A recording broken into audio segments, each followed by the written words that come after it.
Hoje temos dois convidados especiais e antes de a gente começar a conversa, vou mostrar um bocadinho do que cada um deles está a fazer por essa vida fora. A partir de certo ponto, não há mais retorno. Esse é o ponto que deve ser alcançado.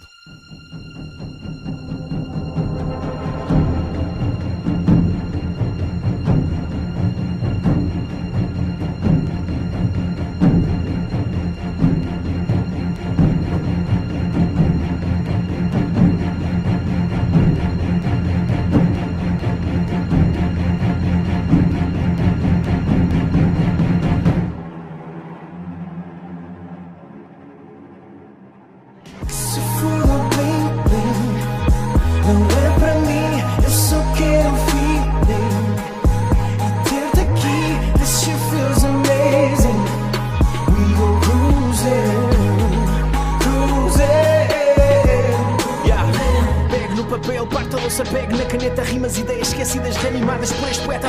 SKILLS, mano, é Cabo Verde, imagem, sol é sangue africano. Em cada página escreva um verso da minha história. Em cada verso grita um reflexo de uma memória. No topo do mundo, a um palmo do céu. No underground ou no meio do breu. Rock, pop, hip hop, soul, R&B, jazz, blues, mundo ace, Tupac, Dilema, Gabriel, Fuse. O que eu proponho é uma religião centrada no homem. O tempo sou és tu, mente aberta, certa e jovem. Ching, checa, ching, bling, bling. Não rima nesta área desta sociedade, não importa ser pária. Pátria que me pariu. Não custa o prato que alguém me serviu, mas riu e sorriu. Astuta, gruta à para do rio. Nós temos aqui o Alfredo Costa, que está no hemisfério norte, está aqui em Portugal, próximo. E temos o Robson Benta, que está mais a sul, está no Brasil, está em Joinville. O Alfredo é uma pessoa das artes em Portugal, né? Está vivendo de música só agora, Alfredo? Tem outra atividade também?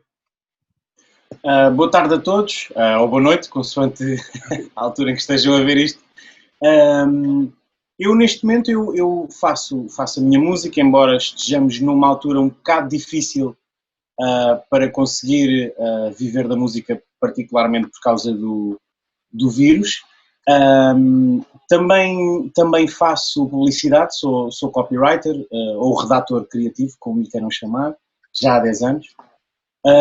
E também faço locuções. Estou numa agência de vozes e às vezes sou chamado para fazer vozes para televisão, rádio, web. Então pronto, tenho esses três ramos de atividade que me vão ajudando a pagar as contas e a comprar fraldas.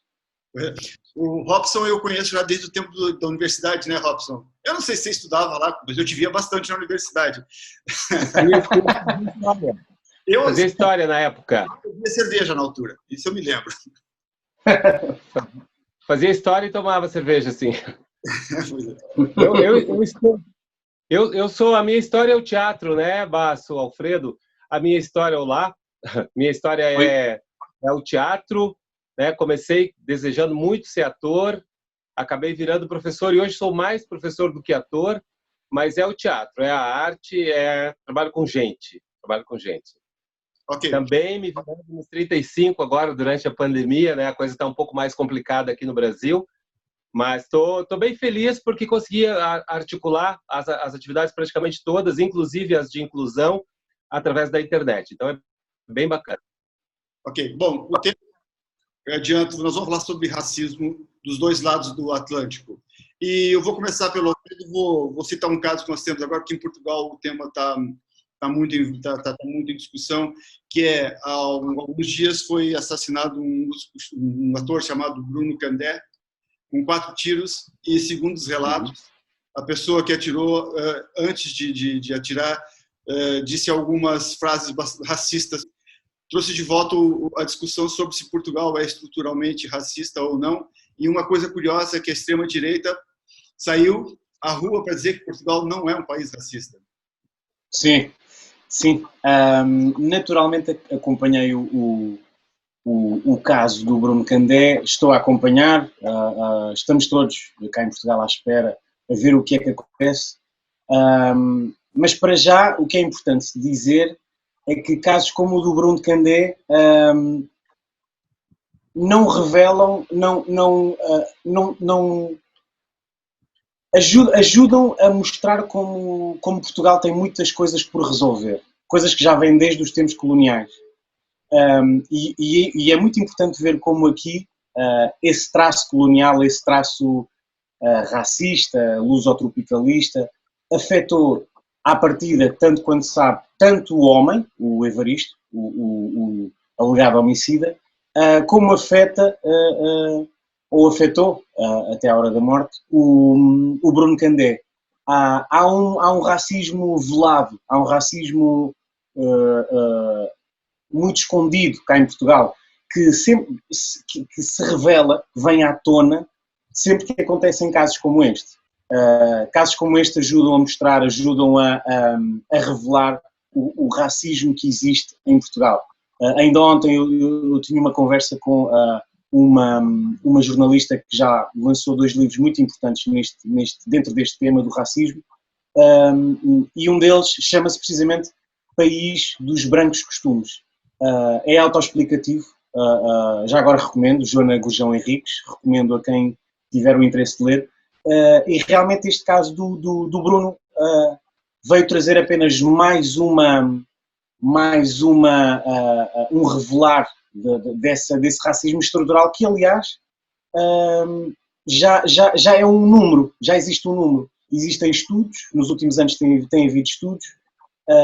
Este ano saiu mais um, do European Survey, que diz precisamente que 62% da população portuguesa acredita que é cultural ou biologicamente superior às minorias. Portanto, eu acho que isso diz mais ou menos tudo o que há para dizer, ou pelo menos dá o pontapé de partida para uma conversa como esta.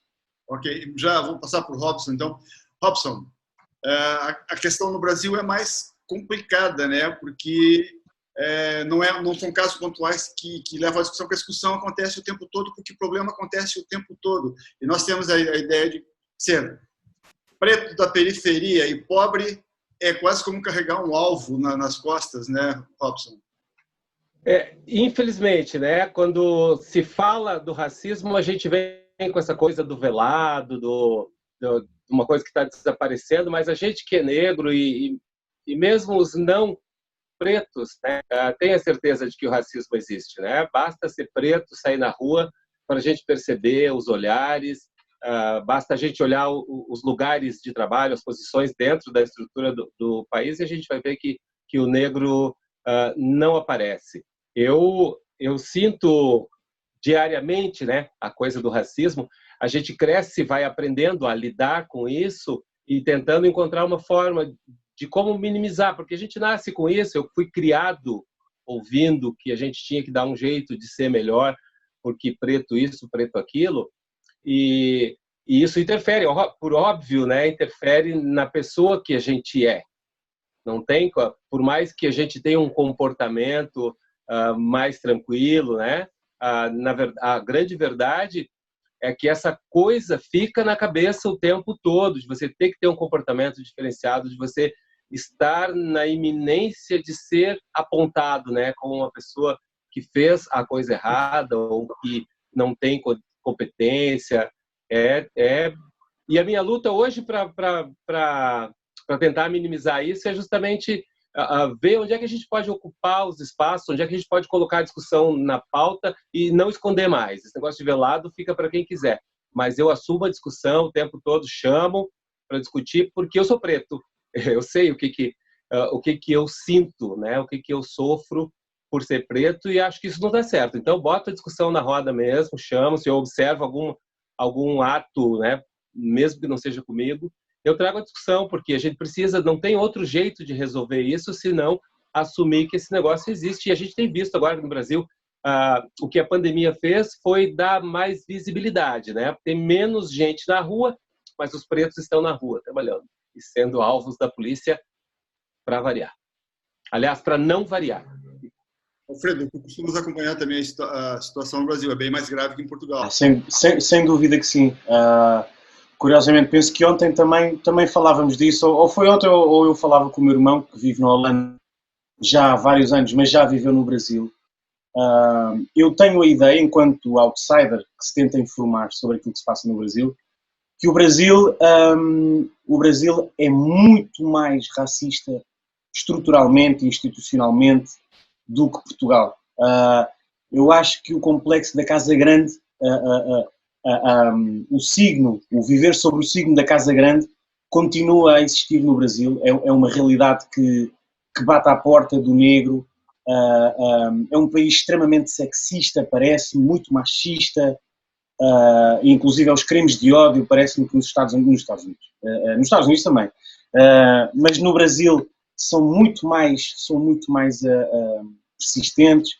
Eu tenho a ideia que o Brasil realmente é muito mais racista do que Portugal, o que até nos deixa a todos estupefactos, porque inclusive o Brasil tem uma maioria de negros, uma maioria de não brancos.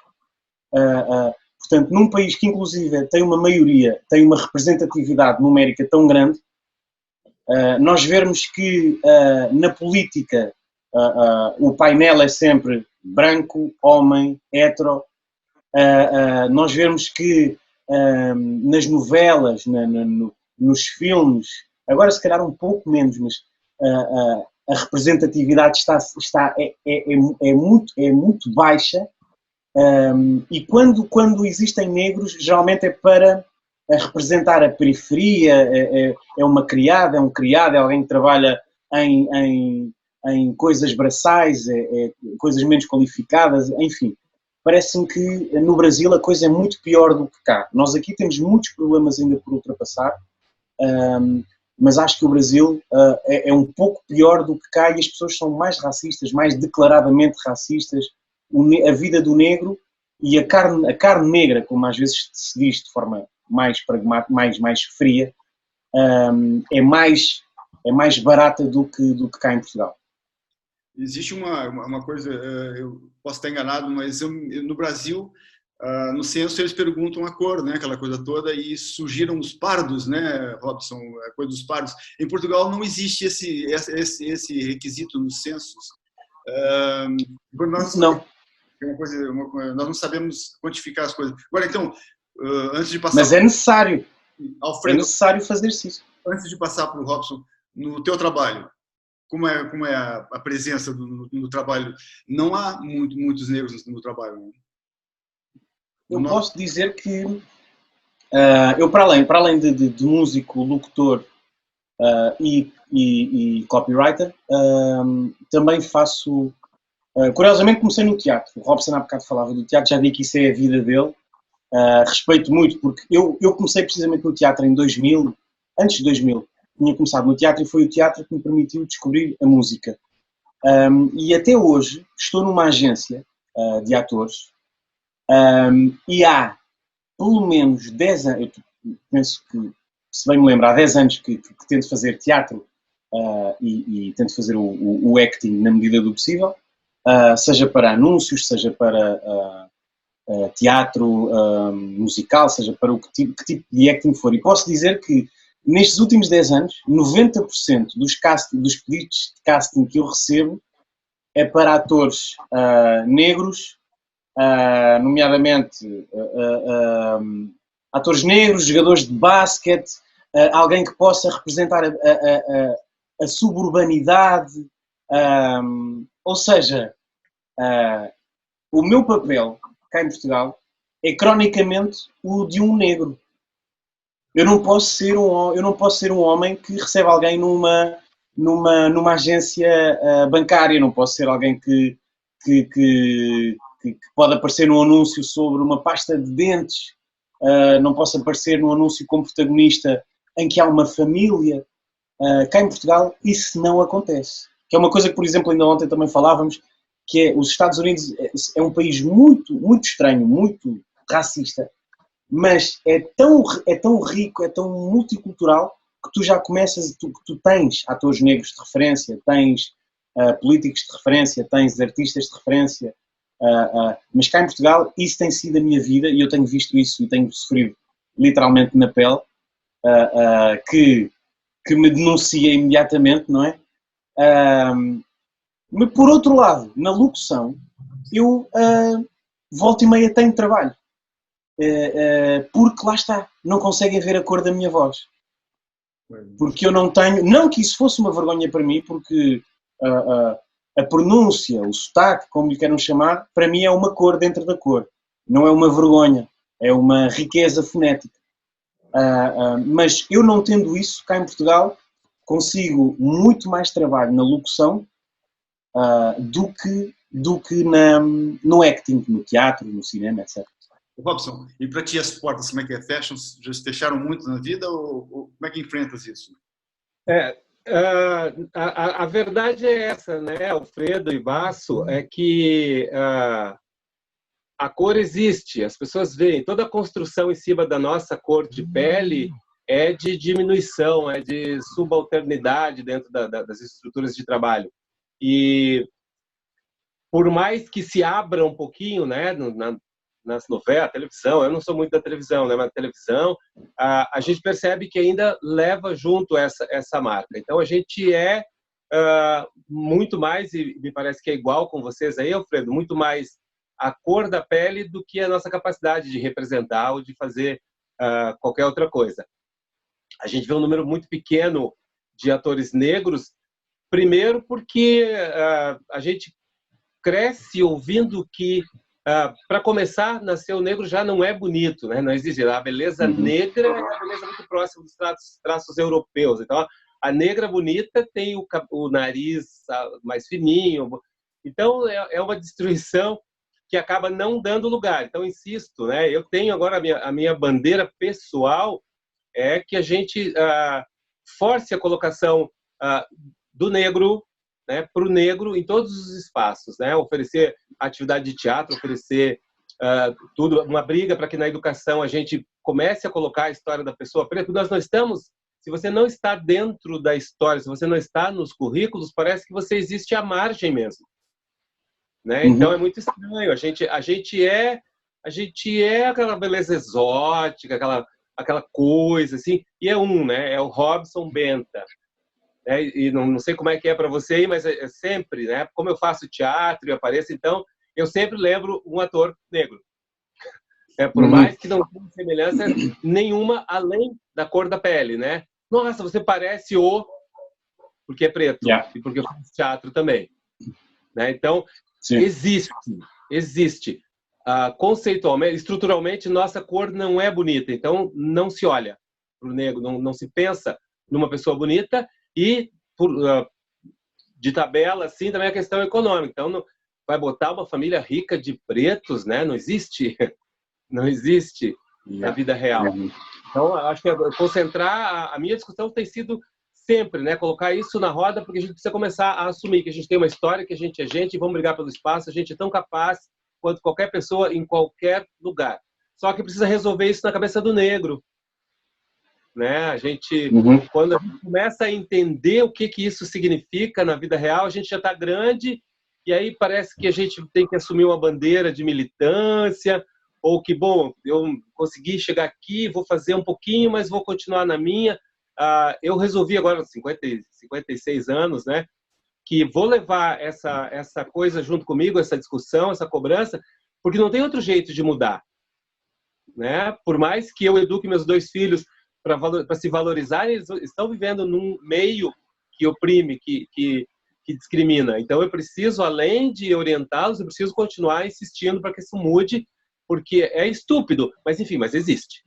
É uma porcaria, não tem sentido, mas existe.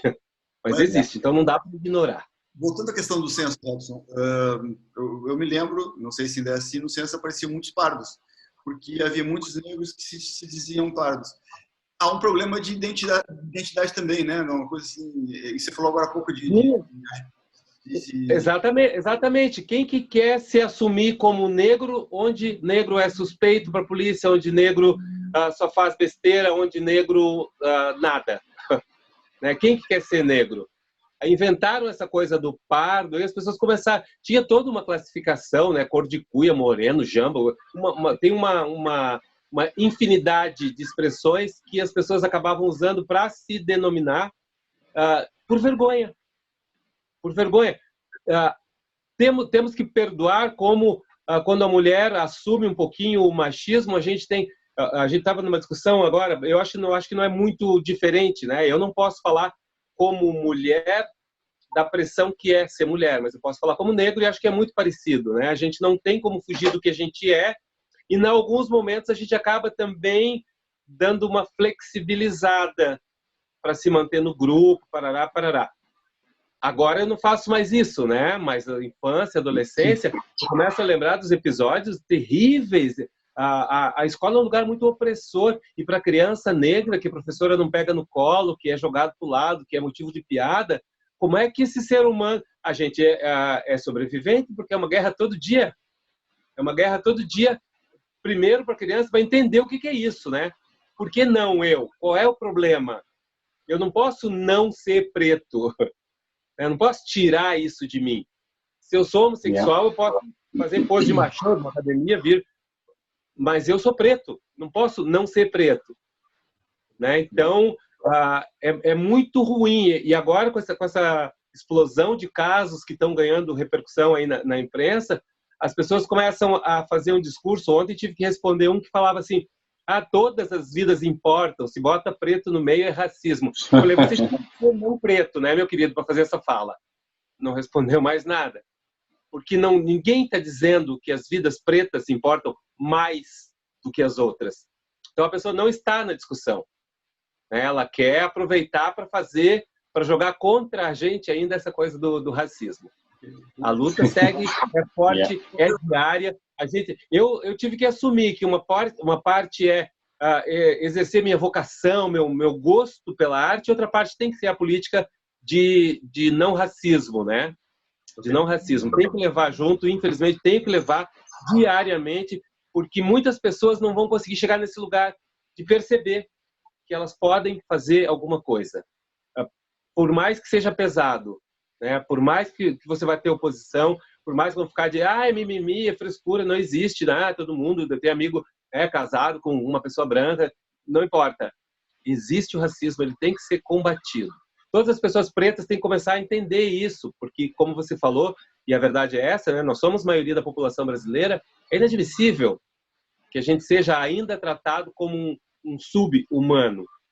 Então, a luta é ocupar os espaços na política, em todos os lugares, e, pessoalmente, né, a gente que tem um pouco de entendimento essa consciência de negritude, a gente tem que levar esse discurso com a gente o tempo todo, em todos os lugares, para que as pessoas, além da gente ser uma referência, né, como artista, tu na música, eu no teatro, de assumir. Você não precisa ser artista para ter o respeito por ser negro, não precisa estar na vitrine. Toda pessoa merece dignidade. E nesse momento as pessoas negras estão sendo mais excluídas, e a gente tem que falar disso, sim. É diário. Eu consigo ser feliz no meio disso tudo, mas não esqueço, tá ali do ladinho, né?